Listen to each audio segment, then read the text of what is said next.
D K Suresh sir ಹೆಚ್ಚಿನ ಮತಗಳಲ್ಲಿ ಗೆಲ್ತಾರೆ, ಹೆಚ್ಚಿನ ಲೀಡಲ್ಲಿ ಗೆಲ್ತಾರೆ ಅನ್ನೋದು ಒಂದು ನಮಗೆ ನಂಬಿಕೆ ಇದೆ. ಬೋರ್ಡ್ಸ್ ಆಗಿರ್ಬೋದು, ರೋಡ್ಸ್ ಆಗಿರ್ಬೋದು, ಪ್ರತಿಯೊಂದು ಜನಕ್ಕೆ ಬೇಕಾಗಿರೋ ಡೆವಲಪ್ಮೆಂಟ್ಸ್ ಡಿ ಕೆ ಸರ್ ಮಾಡಿದ್ದಾರೆ.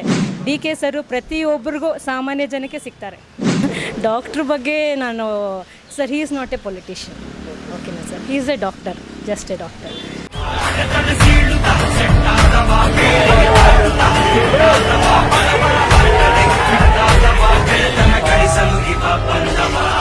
ನೀವು ಗೆಲ್ಸಿದ್ರಿ ನಾನು ಡೆಲ್ಲಿಗೆ ಹೋಗಿ ಕೂತ್ಕೊಂಡಿಲ್ಲ. ನಾನು 1500 ಕೋಟಿ ರೂಪಾಯಿ ಕೊಡ್ತಿದ್ದೀನಿ, ಇವತ್ತು ರಸ್ತೆಗೆ 200 ಕೋಟಿ ರೂಪಾಯಿ. ಪ್ರತಿಯೊಬ್ಬರ ನಾಡಿ ಮಿಡಿತ ಡಿ ಕೆ ಸುರೇಶ್ ಸರ್ ಗೊತ್ತು. ಮೇಡಮ್ ಹೇಳ್ತಾ ಇದ್ರು 2.5 ಲಕ್ಷ ಅಂತ. ಇಲ್ಲ, ನಾನು ಅದನ್ನು ಒಪ್ಪಲ್ಲ. ಖಂಡಿತವಾಗ್ಲೂ 4 ಲಕ್ಷ ವೋಟ್ ಮೇಲೆ ಲೀಡಿಂಗ್ ತೊಗೊತಾರೆ. ಆಲ್ ಓವರ್ ಇಂಡಿಯಾಗೆ ಹೈಯೆಸ್ಟ್ ಲೀಡಿಂಗ್, ಆಲ್ ಓವರ್ ಇಂಡಿಯಾಗೆ ಈ ಕ್ಷೇತ್ರ ಹೈಯೆಸ್ಟ್ ಲೀಡಿಂಗ್ ತೊಗೊಂಡು ಡಿ ಕೆ ಸುರೇಶ್ ಸರ್ ಗೆಲ್ತಾರೆ.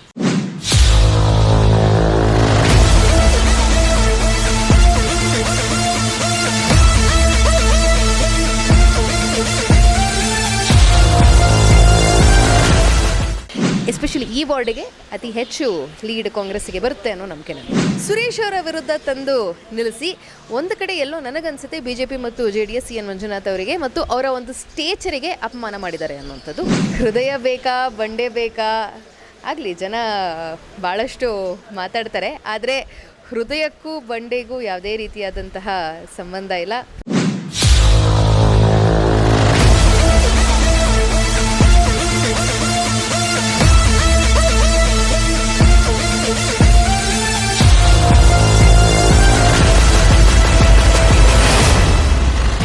ಎಲ್ಲರಿಗೂ ನಮಸ್ಕಾರ. ನನ್ನ ಹೆಸರು ಸೌಮ್ಯ ಕಮಲ್ ಅಂತ, ಉತ್ರಳ್ಳಿ ಬ್ಲಾಕ್ ಪ್ರೆಸಿಡೆಂಟ್ ಮಹಿಳಾ ಕಾಂಗ್ರೆಸ್ ವತಿಯಿಂದ. ಸರ್, ಆಲ್ರೆಡಿ ಸುಮಾರು ದಿನಗಳಿಂದ ನಾವು ಡೋರ್ ಟು ಡೋರ್ ಕ್ಯಾಂಪೇನ್ ಮಾಡ್ತಾಯಿದ್ದೀವಿ. ಎಲ್ಲರಿಗೂ ನಾವು ಸುಮಾರು ಸತಿ ರೀಚ್ ಮಾಡಿಬಿಟ್ಟಿದ್ದೀವಿ. ದಿಸ್ ದ ಲಾಸ್ಟ್ ಡೇ ನಮ್ಮ ಕ್ಯಾಂಪೇನ್ಗೆ. ನಮಗೆ ಖಂಡಿತ ನಮಗೆ ನಂಬಿಕೆ ಇದೆ, ಡಿ ಕೆ ಸುರೇಶ್ ಸರ್ ಹೆಚ್ಚಿನ ಮತಗಳಲ್ಲಿ ಗೆಲ್ತಾರೆ, ಹೆಚ್ಚಿನ ಲೀಡಲ್ಲಿ ಗೆಲ್ತಾರೆ ಅನ್ನೋದು ಒಂದು ನಮಗೆ ನಂಬಿಕೆ ಇದೆ. ಅದ್ರ ಜೊತೆಗೆ ನಮ್ಮ ಲೀಡರ್ ಏನು ಒಂದು ಪಂಚಾಯತ್ ಲೆವೆಲಿಂದ ವಾರ್ಡಿನ ಲೆವೆಲ್ವರೆಗೂ, ಬೂತಿನ ಮಟ್ಟದವರೆಗೂ ಕೆಲಸ ಮಾಡಿದ್ದಾರೆ. ಇಲ್ಲಿ ಏನು ನೀರಿನ ಘಟಕಗಳಾಗಿರ್ಬೋದು, ಬೋರ್ಡ್ಸ್ ಆಗಿರ್ಬೋದು, ರೋಡ್ಸ್ ಆಗಿರ್ಬೋದು, ಪ್ರತಿಯೊಂದು ಜನಕ್ಕೆ ಬೇಕಾಗಿರೋ ಡೆವಲಪ್ಮೆಂಟ್ಸ್ ಡಿ ಕೆ ಸರ್ ಮಾಡಿದ್ದಾರೆ.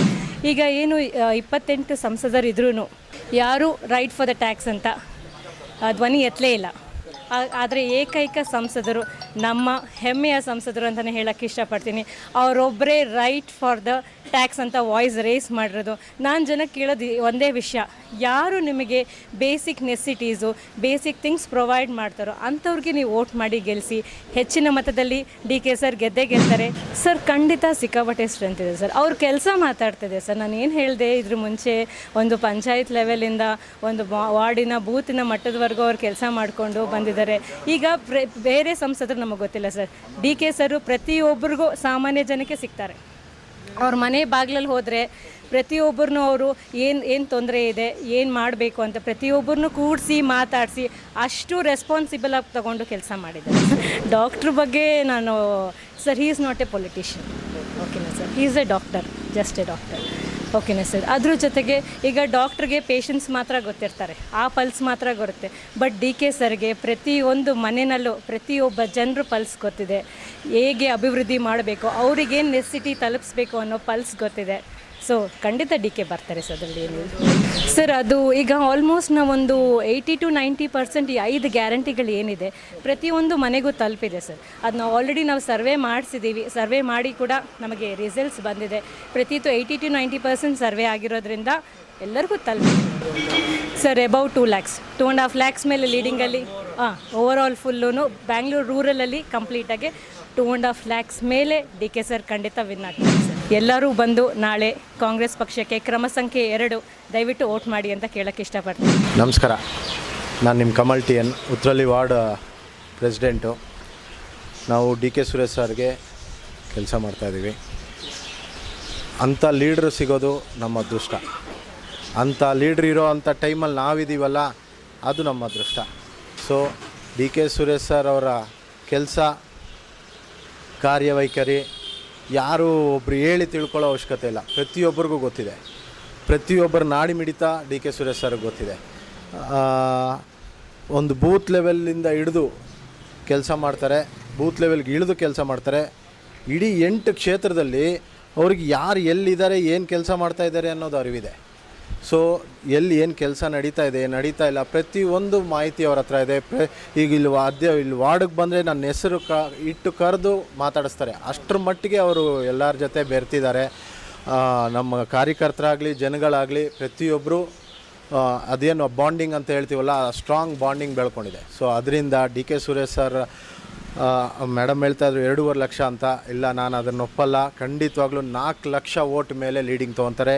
ಆಲ್ ಓವರ್ ಇಂಡಿಯಾಗೆ ಹೈಯೆಸ್ಟ್ ಲೀಡಿಂಗ್, ಆಲ್ ಓವರ್ ಇಂಡಿಯಾಗೆ ಈ ಕ್ಷೇತ್ರ ಹೈಯೆಸ್ಟ್ ಲೀಡಿಂಗ್ ತೊಗೊಂಡು ಡಿ ಕೆ ಸುರೇಶ್ ಸರ್ ಗೆಲ್ತಾರೆ. ಅಲ್ಲ, ಈಗ ಆರ್ಟಿಕಲ್ 370 ಒಂದೇ ದೇಶ ಅಲ್ಲ, ಇಲ್ಲ ರಾಮ ಮಂದಿರ ಒಂದೇ ದೇಶ ಅಲ್ಲ. ಈ ರಾಮ ಮಂದಿರ ಕಟ್ಬಿಟ್ರೆ ಸಾಕ ದೇಶ ಉದ್ಧಾರ ಆಗುತ್ತಾ? ನಾವು ಭಕ್ತರೆ, ರಾಮ ಭಕ್ತರೆ, ನಾವು ಶಿವನ ಭಕ್ತರೆ, ನಮಗೂ ಖುಷಿ ಇದೆ ದೇವಸ್ಥಾನ ಕಟ್ಟಿರೋದು, ಯಾರು ಇಲ್ಲ ಅಂತ ತಳ್ಳಾಕಲ್ವಲ್ಲ. ರಾಮ ಮಂದಿರ ಕಟ್ಬಿಟ್ಟೆ ಅಂತ ಹೇಳ್ಬಿಟ್ಟು ನೀವು ಯಾರಿಗೂ ಓಟ್ ಹಾಕೋಕ್ಕಾಗುತ್ತಾ?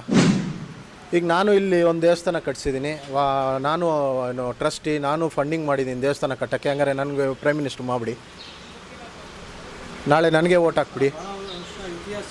ಇತಿಹಾಸದ್ದೇ ಇದ್ರೂ ಹಂಗಾರೆ ಸುಪ್ರೀಂ ಕೋರ್ಟ್ ಏನು ಮಾಡ್ತು? ಹಂಗಾರೆ ಇವರು ಸುಪ್ರೀಂ ಕೋರ್ಟ್ ವಿರುದ್ಧವಾಗಿ ಮಾಡಿದಾರಾ? ಸುಪ್ರೀಂ ಕೋರ್ಟ್ಗೆ ವ್ಯಾಲ್ಯೂ ಇಲ್ವಾ? ಸುಮ್ಮನೆ ಇವರು ಚಾನಲ್ಗಳಿಗೆ ಬಿಂಬಿಸೋದಕ್ಕೋಸ್ಕರ, ಇವರು ಹೈಪು ಮೈಲೇಜ್ ತೊಗೊಳೋದಕ್ಕೋಸ್ಕರ ಏನೋ ಒಂದು ಹೇಳಿದ್ರೆ ಅದು ನಡೆಯಲ್ಲ. ಸುಪ್ರೀಂ ಕೋರ್ಟ್ ಆರ್ಡ್ರ್ ಆಗಿದೆ. ಇಷ್ಟು ವರ್ಷ ಕೇಸ್ ನಡ್ಸ್ಕೊಂಬಂದಿದ್ಯಾರು? ಯಾವ ಸರ್ಕಾರ ಇತ್ತು ಕೇಸ್ ನಡ್ಸ್ಕೊಂಬಂದಾಗ? ಕಾಂಗ್ರೆಸ್ ಸರ್ಕಾರನೇ ಇದ್ದಿದ್ದು. ಇವ್ರು ಹೇಳ್ತಾರೆ ಇವತ್ತು ಒಂದು ರಾಮ ಮಂದಿರ ಹೇಳ್ತಾ ಇದ್ದಾರೆ. ಇಂಡಿಪೆಂಡೆನ್ಸ್ ಬಂದ ಮೇಲೆ ಮುಜರಾಯ್ ಅಂತ ಒಂದು ಇಲಾಖೆ ಓಪನ್ ಮಾಡಿ ದೇವಸ್ಥಾನಗಳನ್ನ ಪುನರ್ಜೀವ ಕೊಟ್ಟಿದ್ಯಾರು? ಕಾಂಗ್ರೆಸ್ ಪಕ್ಷ. ಅದನ್ನು ಇವ್ರು ಮಾತಾಡಲ್ಲ. 35,000 ದೇವಸ್ಥಾನಗಳು ಇವತ್ತು ಮುಜರಾಯಿ ಇಲಾಖೆಯಲ್ಲಿದೆ. ಅದಕ್ಕೆಲ್ಲ ಜೀರ್ಣೋದ್ಧಾರ ಮಾಡಿದ್ಯಾರು? ಕಾಂಗ್ರೆಸ್ ಪಕ್ಷ. ಇವತ್ತು ಆರ್ಕಿಯಾಲಜಿಕಲ್ ಡಿಪಾರ್ಟ್ಮೆಂಟ್ ಅಂತ ತಂದು ಹಿಸ್ಟಾರಿಕಲ್ ಟೆಂಪಲ್ಸ್ನ ಸೇಫ್ ಗಾರ್ಡ್ ಮಾಡಿದ್ಯಾರು? ಇದೇ ಕಾಂಗ್ರೆಸ್ ಪಕ್ಷ. ಇದನ್ನು ಏನು ಅಂದರೆ ನಾವು ಬಿಂಬಿಸ್ಕೊಳ್ಳಲಿಲ್ಲ. ನಾವು ರಿಲಿಜಿಯನ್ ಬೇಸ್ ಮೇಲೆ ಎಲೆಕ್ಷನ್ ಮಾಡಲಿಲ್ಲ, ಇಲ್ಲ ಪಾಲಿಟಿಕ್ಸ್ ಮಾಡಲಿಲ್ಲ. ಇವರು ಒಂದು ಸೆಂಟಿಮೆಂಟು, ಒಂದು ಎಮೋಷ್ನಲ್ ವ್ಯಾಲ್ಯೂನ ಇಟ್ಕೊಂಡು ರಾಜಕೀಯ ಮಾಡಿಕೊಂಡು ದುಡ್ಡು ಮಾಡೋಕ್ಕೆ ನೋಡ್ತಾ ಇದ್ದಾರೆ ಹೊತ್ತು ಬೇರೆ ಏನೂ ಇಲ್ಲ. ಉದ್ದೇಶ ಇಷ್ಟೇ, ಅವ್ರಿಗೆ ಪವರ್ ಬೇಕು, ದುಡ್ಡು ಮಾಡಬೇಕು. ಅದಕ್ಕೆ ಏನು ಬೇಕಾದರೂ ಸುಳ್ಳು ಹೇಳ್ತಾರೆ, ಏನು ಬೇಕಾದರೂ ಏಟ್ ಸ್ಪೀಚ್. ಒಂದು ಪ್ರೈಮ್ ಮಿನಿಸ್ಟ್ರು ಏಟ್ ಸ್ಪೀಚ್ ಮಾಡಿ ಇವತ್ತು ವೋಟ್ ಕೇಳೋ ಸ್ಥಿತಿಗೆ ಬಂದಿದೆ. ಇನ್ನು ಎಷ್ಟು ಕೆಲ್ಮಟ್ಟಕ್ಕೆ ನಮ್ಮ ದೇಶನ ತೊಗೊಂಡೋಗ್ತೀರಾ? ಸೊ ದಯವಿಟ್ಟು ಇದನ್ನೆಲ್ಲ ಬಿಡಿ, ಅಭಿವೃದ್ಧಿ ಕಡೆಗೆ ಒತ್ತು ಕೊಡಿ. ಜನಕ್ಕೆ ಯಾರು ಅಭಿವೃದ್ಧಿ ಮಾಡ್ತಾರೆ ಅಂಥ ಪಕ್ಷಕ್ಕೆ ಮಾನ್ಯತೆ ಕೊಡಿ ಅಂತ ನಾನು ಜನಗಳ ಹತ್ರ ಕೇಳ್ಕೊತೀನಿ. ಖಂಡಿತವಾಗ್ಲೂ ಈ ಕ್ಷೇತ್ರ D K Suresh sir 4 lakh vote ಲೀಡಿಂದ ಗೆದ್ದೆ ಗೆಲ್ತಾರೆ. ಸರ್, ಉತ್ತರಳ್ಳಿ ಭಾಗ ಯಾವಾಗಲೂ ಮೈನಸ್ ಇತ್ತು. ಈ ಸತಿ ನಾವು ಖಂಡಿತವಾಗ್ಲೂ 10,000 to 15,000 ವೋಟು ಪ್ಲಸ್ ಆಗುತ್ತೆ ಸರ್, ಲೀಡ್ ತೊಗೊತೀವಿ ಖಂಡಿತ. ಕಳೆದ ವಾರ ನಾನು ಪಕ್ಷ ಸೇರಿಕೊಂಡಾದ ಮೇಲೆ ಬೆಂಗಳೂರಿನ ಒಂದಷ್ಟು ಭಾಗಗಳಲ್ಲಿ ಓಡಾಡಬೇಕು ಅಂತ ಪಕ್ಷದ ಸೂಚನೆ ಆಯಿತು. ಸೊ ಬೆಂಗಳೂರು ದಕ್ಷಿಣ ವಿಧಾನಸಭಾ ಕ್ಷೇತ್ರ ಮತ್ತು ಬೆಂಗಳೂರು ದಕ್ಷಿಣ ಲೋಕಸಭಾ ಕ್ಷೇತ್ರದಲ್ಲಿ ಓಡಾಡಿದ್ದೀನಿ. ಸ್ಪೆಷಲಿ ಬೆಂಗಳೂರು ದಕ್ಷಿಣ ವಿಧಾನಸಭಾ ಕ್ಷೇತ್ರದಲ್ಲಿ ಭಾಳಷ್ಟು ಜನಕ್ಕೆ ಒಂದು ಮಿತ್ ಇರುತ್ತೆ, ಇಲ್ಲಿ ಕೇವಲ ಅಪಾರ್ಟ್ಮೆಂಟ್ಗಳಿರುವಂಥದ್ದು, ಅರ್ಬನ್ ವೋಟರ್ಸ್ ಇರುವಂಥದ್ದು. ಸೊ ಹಾಗಾಗಿ ಇಲ್ಲಿ ಇದು ಒಂದು ಎಲೀಟ್ ಸೊಸೈಟಿ ಇರೋದ್ರಿಂದ ಬಿ ಜೆ ಪಿಗೆ ಮತ ಹಾಕ್ತಾರೆ ಅಂತ. ಖಂಡಿತವಾಗ್ಲೂ ಇಲ್ಲ. ನಾನು ಮನೆಗಳಿಗೆ ಹೋಗಿ ಕ್ಯಾಂಪೇನ್ ಮಾಡಿದಾಗ ಜನ ಭಾಳ ಖುಷಿಪಟ್ಟಿದ್ದಾರೆ. ಆ್ಯಂಡ್ ಕಳೆದ 10 ವರ್ಷಗಳಲ್ಲಿ ಆಗಿರುವಂತಹ ಅಭಿವೃದ್ಧಿ ಬಗ್ಗೆ ಜನ ಒಪ್ಕೊಂಡಿದ್ದಾರೆ, ಮಾತಾಡ್ತಾ ಇದ್ದಾರೆ. ಸೊ ಹಾಗಾಗಿ ಈ ಸತಿ ಇಲ್ಲಿ ಎಸ್ಪೆಷಲಿ ಈ ವಾರ್ಡಿಗೆ ಅತಿ ಹೆಚ್ಚು ಲೀಡ್ ಕಾಂಗ್ರೆಸ್ಸಿಗೆ ಬರುತ್ತೆ ಅನ್ನೋ ನಂಬಿಕೆ ನನಗೆ. ಏನು ಅಂತಂದರೆ, ನನಗೆ B J P J D S ಅನ್ನೋದಕ್ಕಿಂತ ನಾನು ಬಹುಶಃ CN ಮಂಜುನಾಥ್ ಅವ್ರ ಬಗ್ಗೆ ನನಗೆ ಭಾಳ ಅನುಕಂಪ ಇದೆ. ಒಬ್ಬ ಮೇರು ವ್ಯಕ್ತಿತ್ವ, ಎಷ್ಟೋ ಜನಕ್ಕೆ ದೇವರು ಅಂತ ಕರೆಸ್ಕೊಳ್ಳುವಂತಹ ಓರ್ವ ವೈದ್ಯ.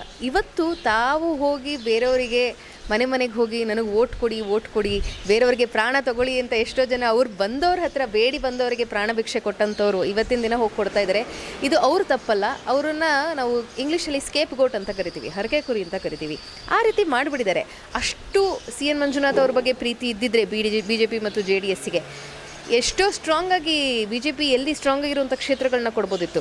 ಒಂದು ಕಡೆ ಬೆಂಗಳೂರು ನಾರ್ತ್ ಕೊಡ್ಬೋದಿತ್ತು, ಇವರೇ ಹೇಳ್ಕೊಳ್ಳೋವಂಥದ್ದು, ಅಥವಾ ಮತ್ತೊಂದು ಕಡೆ ಮೈಸೂರಿನಲ್ಲಿ ಕೊಡ್ಬೋದಿತ್ತು. ಆದರೆ ಅದನ್ನು ಬಿಟ್ಟು ಅತಿ ಹೆಚ್ಚು ಸ್ಟ್ರಾಂಗ್ ಆಗಿರುವಂತಹ ಕಾಂಗ್ರೆಸ್ಸಿನ ಭದ್ರಕೋಟೆ ಆಗಿರುವಂತಹ ಆ್ಯಂಡ್ ಕಳೆದ 3 ಟರ್ಮ್ಗಳಲ್ಲಿ 2 ಬಾರಿ ಫುಲ್ ಫ್ಲೆಜ್ಡ್ ಎಲೆಕ್ಷನ್ಸು, 1 ಬಾರಿ ಬೈ ಎಲೆಕ್ಷನಲ್ಲಿ ಗೆದ್ದಿರುವಂತಹ ಸುರೇಶ್ ಅವರ ವಿರುದ್ಧ ತಂದು ನಿಲ್ಲಿಸಿ ಒಂದು ಕಡೆ ಎಲ್ಲೋ ನನಗನ್ಸುತ್ತೆ BJP ಮತ್ತು JDS CN ಮಂಜುನಾಥ್ ಅವರಿಗೆ ಮತ್ತು ಅವರ ಒಂದು ಸ್ಟೇಚರಿಗೆ ಅಪಮಾನ ಮಾಡಿದ್ದಾರೆ ಅನ್ನುವಂಥದ್ದು. ಸೊ ನನಗಂತೂ ಫುಲ್ ಕಾನ್ಫಿಡೆನ್ಸ್ ಇದೆ ಈ ಬಾರಿ ಸುರೇಶ್ ಅವರು ಗೆಲ್ತಾರೆ. ಆದರೆ ಇದು ಶೋಚನೀಯ ಸಂಗತಿ, CN ಮಂಜುನಾಥ್ ಅವರಿಗೆ ಅವರ ಒಂದು ಸ್ಟೇಚರ್ಗೆ ಆಗ್ತಿರುವಂಥ ಒಂದು ಅವಮಾನ. ಹೃದಯ ಬೇಕಾ ಬಂಡೆ ಬೇಕಾ ಆಗಲಿ, ಜನ ಭಾಳಷ್ಟು ಮಾತಾಡ್ತಾರೆ, ಆದರೆ ಹೃದಯಕ್ಕೂ ಬಂಡೆಗೂ ಯಾವುದೇ ರೀತಿಯಾದಂತಹ ಸಂಬಂಧ ಇಲ್ಲ. ಪ್ರತಿ ಬಂಡೆಯಲ್ಲೂ ಒಂದು ಹೃದಯವಂತಿಕೆ ಇರುತ್ತೆ. ಸೊ CN ಮಂಜುನಾಥ್ ಅವರ ಹೃದಯವನ್ನೂ ಕೂಡ ಕಾಂಗ್ರೆಸ್ ಈ ಸತಿ ಗೆಲ್ಲುತ್ತೆ ಅನ್ನುವಂತಹ ನಂಬಿಕೆ ನಮಗಿದೆ. ಗೆಲ್ತಾರೆ ಈ ಸತಿ. ಹೋದ ಸತಿಗಿಂತ ಅತಿ ಹೆಚ್ಚು ಮತಗಳ ಅಂತರ ಹೆಚ್ಚು ಬರುತ್ತೆ. ಯಾಕೆ ಅಂತಂದರೆ ಪ್ರತಿ ಬಾರಿ ಒಂದು ಕಡೆ ವೋಟ್ ಸ್ಪ್ಲಿಟ್ ಆಗ್ತಿತ್ತು. ಸೆಫಲಾಜಿಸ್ಟ್ ಆಗಿ ನಾನು ಕೂಡ ಮಾತಾಡೋದಾದರೆ ಕೂಡ ಸಾಕಷ್ಟು ಚುನಾವಣೆಗಳನ್ನ ನಾನು ಹೋಗಿ ಡೈರೆಕ್ಟಾಗಿ ಕವರ್ ಮಾಡಿರೋದ್ರಿಂದ ಒಂದು ಕಡೆ ಒಕ್ಕಲಿಗರ ಮತ ವಿಭಜನೆ ಆಗ್ತಿತ್ತು, ಇನ್ನೊಂದಷ್ಟು ಆಗ್ತಿತ್ತು. ಆದರೆ ಈ ಬಾರಿ ಒನ್ ಸೈಡೆಡ್ ವೋಟಿಂಗ್ ಆಗುತ್ತೆ. ನನ್ನ ಪ್ರಕಾರ 3-3.5 ಲಕ್ಷ ಮತಗಳ ಅಂತರದಿಂದ ಗೆಲ್ತಾರೆ ಅನ್ನೋದು ನನ್ನ ಒಂದು ಅಸೆಸ್ಮೆಂಟ್. ಖಂಡಿತ ಇಲ್ಲ. ಕನಕಪುರದಲ್ಲೇ ಹೆಚ್ಚು ಕಡೆ 35,000 ಮತಗಳು ದೂರ ತಗೊಂಡಿದ್ದಾರೆ ಬಿಜೆಪಿ. ಈ ಬಾರಿ ಏನಾಗ್ತದೆ? ಈ ಸತಿ ಕನಕಪುರ ಕ್ಷೇತ್ರದಲ್ಲಿ 1 ಲಕ್ಷ ಮತದಿಂದ DK ಶಿವಕುಮಾರ್ ಅವರು ಗೆದ್ದಿರೋದು. Lead 1 lakh, highest in Karnataka. ಆ ಎಲ್ಲ ಮತಗಳು ಕೂಡ DK ಸುರೇಶ್ ಅವ್ರಿಗೆ ಬರುತ್ತೆ ಸ್ವಾಭಾವಿಕವಾಗಿ. ಆ್ಯಂಡ್ ಇನ್ನೊಂದು, ಕಳೆದ 10 ತಿಂಗಳಿಂದ ನಡೀತಾ ಇರುವಂತಹ ಕಾಂಗ್ರೆಸ್ ಸರ್ಕಾರ ಕೊಟ್ಟಿರುವಂತಹ ಗ್ಯಾರಂಟಿಗಳಾಗಿರಬಹುದು, ಮಾಡ್ತಾ ಇರುವಂತಹ ಭರವಸೆಗಳಾಗ್ತಾ ಇರ್ಬೋದು. ಆ್ಯಂಡ್ ಇನ್ನೊಂದು, ದೇಶದಲ್ಲಿ ನಾವು ನೋಡಬೇಕಾಗಿದೆ ಒಂದು ಟ್ರೆಂಡು. ಕಳೆದ ಬಾರಿ 102 ಕ್ಷೇತ್ರಗಳಿಗೆ ಫಸ್ಟ್ ಫೇಸ್ ಪೋಲಿಂಗಲ್ಲಿ ಚುನಾವಣೆ ನಡೀತು. 57% ಉತ್ತರ ಪ್ರದೇಶದಂತಹ ರಾಜ್ಯಗಳಲ್ಲಿ. ಇದರ ಅರ್ಥನೇ ಭಾಳ ಕ್ಲಿಯರ್ ಆಗಿದೆ.